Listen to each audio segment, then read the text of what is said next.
అందరికీ నమస్కారం అండి. ఈరోజు మనం తులారాశి వారి యొక్క జాతక ఫలితాలు కూడా తెలుసుకోబోతున్నాము. తులారాశి వారికి నవంబర్ 24 అనగా సోమవారం నాడు వీరి యొక్క జాతక ఫలితాలను తెలుసుకోబోతున్నాం. అయితే తులారాశిలో ఎవరైతే ఇప్పుడే కొత్తగా మన ఛానల్ చూస్తున్నారో దయచేసి ఛానల్ సబ్స్క్రైబ్ చేసుకొని వీడియోకి లైక్ చేసి సపోర్ట్ చేయడం మాత్రం మర్చిపోకండి.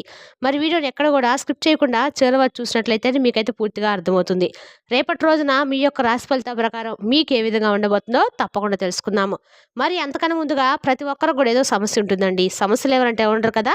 అంటే ప్రేమ, పెళ్లి, ఉద్యోగం, వ్యాపారం, ప్రేమించి మోసపోవటము, నాగదోషము, సంతానం లేకపోవటము, భార్యాభర్తల మధ్య గొడవలు, ధనం లేకపోవటము, రాజకీయము, కోర్టు సమస్యలు, మీ మీద ఉన్న చెడు ప్రయోగాలు చేయటము, ఇలా ప్రతి ఒక్కరికి కూడా ఏదో సమస్య ఉంటూనే ఉంటుంది. అయితే ఎక్కడెక్కడికో వెళ్ళి జ్యోతిష్యం చెప్పించుకొని నిరాశ చెంది ఉంటే ఒక్కసారి మన గురుగారిని కాంటాక్ట్ అవ్వండి. శ్రీ సాయి ఆశీస్సులతో జ్యోతిష్యం చెప్పాను. మన గురుగారి పేరు వచ్చి లక్ష్మణ్ రాజు గారు అండి. మీరు సంప్రదించిన ఫోన్ నెంబర్ 6300446041. చాలా నమ్మకమైన గురుగారండి. మన గురుగారు స్త్రీ పురుష వశీకరణలో చాలా ప్రత్యేకత గలవారు. మీకు ఎటువంటి సమస్యలున్నా నమ్మకంతో ఒకసారి ప్రయత్నించండి. ఈ గురువుగారి ద్వారా చాలా మంది లబ్ధి పొందారండి. మేము కూడా మాకున్న సమస్యల్ని ఈ గురువుగారి ద్వారానే పరిష్కరించుకున్నాము. మీరు కూడా నమ్మకంతో ఒకసారి ప్రయత్నించండి. దూర ప్రాంతాలు ఉన్నవారికి ఫోన్ ద్వారా జ్యోతిష్యం చెప్పాను. ఎటువంటి సమస్యలున్నా నమ్మకంతో ఒకసారి ప్రయత్నించండి. 100% గంటలో పరిష్కారం చూపిస్తారు. ఒక్కసారి ప్రయత్నించండి. ఇక వివరాలకు వస్తే కనుక ముందుగా ఈ రాశి వారి యొక్క మనస్తత్వం కనుక మనం గమనించినట్లయితే ఈ రాశి వారు చాలా మంచి మనస్తత్వం గలవారండి. ఎప్పుడు కూడా మనకున్న దాంట్లోనే మనం సంతోషంగా ఉందాము, పక్క వారిని ఇబ్బంది పెట్టకూడదనే ఆలోచనలతో ఉంటామన్నమాట. ఎవరికున్నది వాళ్ళు అనుభవిస్తారని చెప్పేసి ఈ రాశి వారు చాలా మంచిగా పాజిటివ్ మైండ్ సెట్తో ఉంటారు. అంతేకాకుండా మీ మనస్తత్వం కూడా ఎలా ఉంటుందంటే జాలి మనస్తత్వం అనే చెప్పుకోవచ్చు. అలాగే వీరికి ఎదురుగా ఎవరు ఇబ్బంది పడుతున్నా, ఒక మాటలో చెప్పాలంటే శత్రువులు ఇబ్బంది పడుతున్నా కూడా వీరిది బాగా కరిగిపోయడం మనసు అనమాట. ఎందుకలే పాపం పోనీలు అని చెప్పేసి వాళ్ళని వదిలేస్తూ ఉంటారు. ఏదైనా సహాయం చేయడానికి కూడా ముందుంటారు. వాళ్ళకి ఏదైనా సలహాలు ఇవ్వటమో అలా క్షమించేటువంటి గుణం అనేది ఈ రాశి వారు చాలా ఎక్కువగానే ఉంటుంది. అలాగే వీరిది ఏంటంటే మంచి నిర్మలమైన మనసు. అలాగే వీరి మనసు ఎలా ఉంటుందంటే నీరు ఎంత పవిత్రంగా స్వచ్ఛగా ఉంటుందో అలాగే వీరి మనసు కూడా అంత స్వచ్ఛంగా పరమ పవిత్రంగా ఉంటుంది. అలాగే వీరు నీటిని కూడా ఎక్కువగా ఇష్టపడుతూ ఉంటారు. ఎక్కువగా నీళ్ళలో తిరుగుతూ ఉంటారన్నమాట. పదే పదే చెట్లకి నీళ్లు, మొక్కలకు నీళ్లు పోయడము ఇటువంటివి ప్రకృతి ప్రియులని చెప్పుకోవచ్చు. ఇలా ప్రతిసారి కూడా నీటిలో ఎక్కువగా తిరుగుతూ ఉంటారు. అంటే ఎక్కువగా శుభ్రాన్ని కలిగి ఉంటారన్నమాట. ప్రతిదీ వీరికి ఏంటంటే శుభ్రంగా కనిపించాలి, శుభ్రంగా ఉండాలి. శుభ్రంగా ఉండడం కోసము ప్రతిదీ కూడా చక్కగా అన్నిటినీ నీటితో కడుక్కోవడము, క్లీన్ చేసుకోవడం, ఇలా ఎక్కువగా నీటికి సంబంధించినటువంటి పనులు ఎక్కువగా చేస్తూ ఉంటారు. కాబట్టి కావాలనే మీరు ఒకసారి గమనించుకోండి. మీరు రేపటి రోజున ఈ రాశి వారు ఎక్కువగా కూడా అంటే మీ రాశి వారికి మీరు తెలుస్తుందండి. ఎక్కువ నీళ్ళలో ఉంటూ ఉంటారు, శుభ్రతను ఇష్టపడుతూ ఉంటారనమాట. నీరు అనేది పంచభూతాల్లో ఒకటి. నీరు ఎంతో శక్తివంతమైంది. అలాగే అంత శక్తివంతమైన నీటిలాగా ఈ రాశి వారి యొక్క జాతక ప్రకారం కూడా ఎప్పుడు కూడా వీరి చేతిలో డబ్బు అనేది లేనట్లుగా కనిపించినప్పటికీ వీరికి అవసరానికి చాలా రకాలుగా డబ్బు అనేది చేతిలో ఉంటుంది. మనకు చేపలు ఏంటంటే ధనానికి సంకేతం. అదేవిధంగా ఈ రాశి వారికి లక్ష్మీదేవి రూపంగా చెప్పుకుంటూ ఉండొచ్చండి. అంటే ఈ రాశి వారు చాలా వరకు కూడా చాలా శుభ్రత కలిగి ఉంటారు. వీళ్ళ కళలో వచ్చినా కూడా మనకు వాటికి సంబంధించినటువంటివి మంచి శుభ సంకేతాలు మనకు అందిస్తాయి. ఇలా ధనాకర్షణ కోసము ఈ రాశి వారు ఎక్కువ చేపలు పెంచుకుంటూ ఉంటారు. ఈ రాశి వారు ఇంట్లో పెంచుకున్నా కనుక వాళ్ళకి అన్ని రకాల మంచిది జరుగుతుందని కూడా చెప్పచ్చు.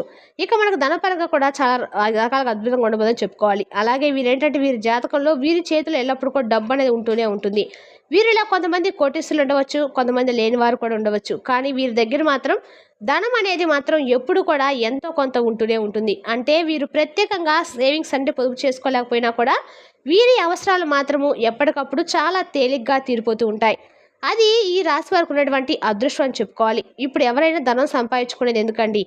ఎవరికైనా కానీ అవసరం తీర్చుకోవడం కోసమే కదా. ఎవరి దగ్గరికి వెళ్ళి దేనికి కూడా ఇబ్బంది అనేది రాకుండా ఉండటం కోసము. అలాగే ఈ రాశి వారికి ఏంటంటే ఎప్పుడు కూడా చిన్న వయసు దగ్గర నుండి చేతిలో డబ్బులు వెనకాల ఎప్పుడు కూడా ఉంటాయి. స్థిరాస్తులు కూడా ఉండకపోవచ్చు. కొంతమంది స్థిరాస్తులు ఉన్న వాళ్ళు ఉంటారు, కొంతమంది లేని వాళ్ళు ఉంటారు. లేని వాళ్ళకైనా కానీ ఏదో ఒక రూపంలో అయితే ఆ దైవం వీరికి ఏదైనా అవసరం ఉందని చెప్పి అనుకుంటే అవసరం అనేది గట్టెక్కించేలాగా చేస్తాడనమాట. అది వీరి యొక్క అదృష్టంగా చెప్పుకోవచ్చు. కాబట్టి ఈ రాశి వారు అదృష్టం కలిగినటువంటి వ్యక్తులే కదా. మరి వీరిని ఒక రకంగా చెప్పుకోవచ్చు చాలా అద్భుతమైనటువంటి వ్యక్తులు. వీరి చేత ఎవరికైనా ఏదైనా ఒక పని మొదలు పెట్టించుకున్నా కానీ వారికి ఏదన్నా వీరి ద్వారా సలహాలు పొందాలని కానీ అభివృద్ధి ప్రదంలో చాలా బాగా దూసుకువెళ్తారని చెప్పుకోవాలి. బాగా కలుసుబాటు ఉన్నటువంటి వ్యక్తులు ఈ రాశి వారని చెప్పుకోవాలి. అయితే వీరికి కలుసుబాటు ఉంటుందా? వీరికి అంత కలుసుబాటు ఎందుకు ఉంటుంది? వీరి యొక్క చెయ్యి నలుగురికి కూడా కలిసి వస్తుందంటే 100% కలిసి వస్తుంది. కానీ వీరి చేతిలో వీరికి ఏంటంటే అంత కలుసుబాటు అనేది ఉండదు. అలాగే ఎవరికైనా సలహాలు ఇస్తే మాత్రము అవి బాగా చక్కగా ఉపయోగపడతాయి. ఎదుటి వ్యక్తులకు ఇంకా బాల్యం నుండి సంతోషాలైనా కష్టాలైనా తెలిసి తేనటువంటి వయసు నుండి ఏదైనా వైవాహిక జీవితంలో మాత్రం చాలా రకాలైనటువంటి కష్టాలు సమస్యలతో ఇప్పటికే అప్పులు సమస్యలతో చాలా రకాల అంటే నిరాశ నిస్పృహకు అనేటువంటి సందర్భాలు కూడా ఎక్కువగానే ఉన్నాయి. ఈ రాశి వారికి అటు భాగస్వామితో కూడా ఎన్నో రకాలైనటువంటి నరకయాతనలు అనుభవిస్తూ ఉన్నారు. ఇక వైవాహిక జీవితంలో కూడా ఈ రాశి వ్యక్తులు కొంతమందికి ఏదైనా కాస్తో కూస్తైతే రేపటి రోజు ఈ రాశి వారికి జాతకులు చాలా భిన్నమైనటువంటి రోజుగా చెప్పుకోవాలి. ఎందుకంటే రేపటి రోజున చాలా ప్రశాంతమైనటువంటి వాతావరణాన్ని మీరు చూడబోతున్నారు. సహాయ సహకారాలు కూడా కొంతమంది దగ్గర నుండి మీకు అధిక అందక ఇబ్బంది పడేటువంటి రోజులు కూడా రేపటి రోజు మీరు ఒకసారి గుర్తు చేసుకుంటారు. ఎందుకంటే రేపటి రోజు చాలా అద్భుతంగా కొంతమంది నుండి సహాయ సహకారాలు మీరు పొందుకోబోతున్నారు. మీ ఆలోచన విధానం కూడా చాలా అద్భుతంగా ఉంటుంది. భగవంతుని యొక్క సహకారం అనేది రేపటి రోజు మిమ్మల్ని అన్ని విధాలుగా కూడా ఆనందపరుస్తున్నట్లుగా మానసిక ప్రశాంతం కావచ్చు, కుటుంబ వాతావరణం కావచ్చు, ఇలా బయటకు వెళ్తే మీకు అనుకునే పనులన్నీ కూడా సక్రమంగా జరగడం కావచ్చు, ఇటువంటివన్నీ కూడా మీలో మరింత ఎక్కువగా మానసిక ఉత్సాహాన్ని రేకెత్తిస్తాయి అన్నమాట. అలాగే కుటుంబ పరంగా 4 రోజుల నుండి మీకున్నటువంటి గొడవలు కావచ్చు, సోదర వర్గం నుండి ఏదైనా గొడవలు ఏదైనా చిన్నపాటి దూరాలు ఇటువంటివన్నీ కూడా పూర్తిగా పోతాయి. అలాగే రేపటి రోజున మీ ద్వారా ఎవరైనా కానీ సలహాలు తీసుకోవడం వల్ల వారికి చాలా వరకు కూడా లాభం జరుగుతుంది. అలాగే వారు మిమ్మల్ని జీవితాంతం కూడా గుర్తుపెట్టుకుంటారండి. మీరు చేసేటువంటి సహాయం, మీరు ఇచ్చినటువంటి సలహాలను పదే పదే కొంతమంది వ్యక్తులు నిందలు వేసేటువంటి అవకాశాలు కూడా ఉన్నాయి. కాబట్టి ఎవరికి ఏ విధంగా సహాయం చేస్తున్నాము అనేది కొంచెం జాగ్రత్తగా చూసి ఇవ్వండి. ఎందుకంటే నేటి సమాజం ఎలా ఉంటుందంటే మనం ఎంత మంచిగా ఉన్నా కూడా మనకి ఏదో విధంగా చెడు చేయబోతున్నాము అని చెప్పి ఆలోచిస్తూ ఉంటారు. అంటే మంచికి చెడు మంచి రోజులు లేవన్నమాట.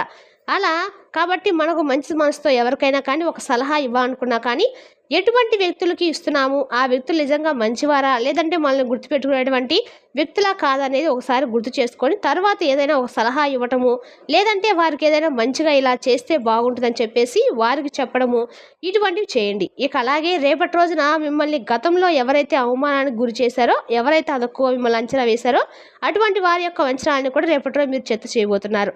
అలాగే ఆ వ్యక్తులకి సరైనటువంటి సమాధానం కూడా అందివ్వబోతున్నారు.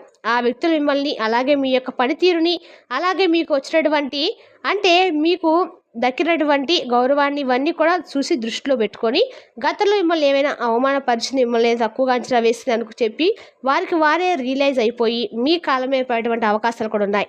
అయితే కొంచెం జాగ్రత్తగా అయితే ఈ విషయంలో ఉండండి. ఎందుకంటే అటు ఇటు వ్యక్తులు ఎవరికైనా కానీ ప్రమాదమే. మీరు జాలి చూపించి మరలా వారిని మీ చేతులారా ఆహ్వానించినట్లయితే వారి ద్వారా మీకు ఇబ్బంది ముందు రోజుల్లో ఏదైనా ఇబ్బంది కలిగినటువంటి అవకాశాలు అయితే లేకపోలేదు. కాబట్టి అటువంటి వ్యక్తులతో కొంచెం జాగ్రత్తగా మలుచుకోండి. ముఖ్యంగా రేపటి రోజున ఎస్ అనేటువంటి వ్యక్తితో కొంచెం జాగ్రత్తగా, కొంచెం పేరున్న వాడితో వ్యక్తులతో కొంచెం జాగ్రత్తగా ఉండండి. అలాగే మీ దగ్గర రేపటి రోజు చేతి నిండా కూడా డబ్బు ఉండేటువంటి అవకాశాలు ఉన్నాయి. కాబట్టి ఎంతైనా కానీ అవసరమైనటువంటి అనవసరమైన ఖర్చులు కాకుండా కొంచెం పొదుపు చేసినటువంటి అలవాటు చేసుకోండి. ఒక్కసారి ఆలోచించుకోండి. అలాగే రేపటి రోజు కొంతమంది వ్యక్తుల దగ్గర అధికమైనటువంటి కోపానికి మీరు గురై ఆ వ్యక్తుల ద్వారా లేనిపోని విమర్శలకు పాల్గొనే అవకాశాలు కూడా కనిపిస్తున్నాయి. కోపం అనేది కొంచెం తగ్గించుకొని ఎదుటివారిని అర్థం చేసుకునే ప్రయత్నం చేయండి. ఇలా ఉంటే చాలా వరకు కూడా మీరు అనుకుంటూ ఉంటారు, మేము ఎంతో చేసాము, ఎంతో చూసాము, అయినా సరే మాకేంటి బాధలు అని చెప్పి అనుకుంటారు. మీరేంటంటే ఒక మొండి పట్టుదల అనేది కోపం ఎక్కువగా మీకు కలిగి ఉంటారు. అలాగే మొండి పట్టుదల మీరు పట్టేటట్టు కుందేలకు 3 కాళ్ళంటే అలాగే అంటూ ఉంటారన్నమాట. అవతల వాళ్ళు కూడా 3 కాళ్ళని చెప్పి అనాలని చెప్పి మీరు అనుకుంటూ ఉంటారు. మీకేంటండి ఒక చిన్న అంటే ఎప్పుడు కూడా కోపం అనేది ఎక్కువగా మిమ్మల్ని మాయ చేస్తూ ఉంటుంది. కొంతమంది దగ్గర మిమ్మల్ని చిన్న చూపు గురి చేసే విధంగా ఉంటుంది. కాబట్టి కొంచెం ఆ మనస్తత్వం, మొండితనం చిన్నప్పటి నుండి మీ పెరిగినటువంటి పెంపకం వల్ల కానివ్వండి, లేకపోతే ఈ రాసినటువంటి వ్యక్తులు కొంచెం గడుస్తనంగా కూడా ఉంటారన్నమాట. వీళ్ళు ఏంటంటే వీరు అన్నదే ఎదుటివారు కూడా అదే వినాలి, చెప్పాలి అన్నట్టుగా ఆలోచిస్తూ ఉంటారు. వెంటనే వాళ్ళు కనుక అలా కనకపోతే వారిపైన కొంత కక్ష పెంచుకుంటారు. వారి మీద ఏంటంటే వీరితో మంచిగా ఉన్నా కూడా వీరి మాటను ఎదుటి వాళ్ళు వేరే చూపించినప్పుడు ఏంటంటే అవతల వ్యక్తిని అనవసరంగా కోపడిపోయి కక్ష సాధింపు చర్యలు తీసుకుంటారు. ఇటువంటి విషయాల్లో కొంచెం జాగ్రత్తగా ఉండండి. కొంచెం మీ మనసుకు నొప్పించేటువంటి ప్రయత్నంగా ఉన్నప్పటికి కూడా మనలో ఉన్నటువంటి ఒక లోపం వలన మనం సమాజం నలుగురి ముందు తల వంచుకునేటువంటి పరిస్థితి అనేది రాకుండా రాకూడదు. కాబట్టి అలాగే రేపటి రోజు మీరు పరమేశ్వరుని ఆరాధన అన్ని రకాల కూడా మీకు మేలు చేస్తుంది. పరమేశ్వరుని యొక్క గుడికెళ్ళి చక్కగా స్వామి యొక్క దర్శనం చేసుకొని అభిషేకం చేయించుకోవడం వల్ల మీకు అన్ని రకాల సమస్యల కష్టాల నుండి బయటపడతారు.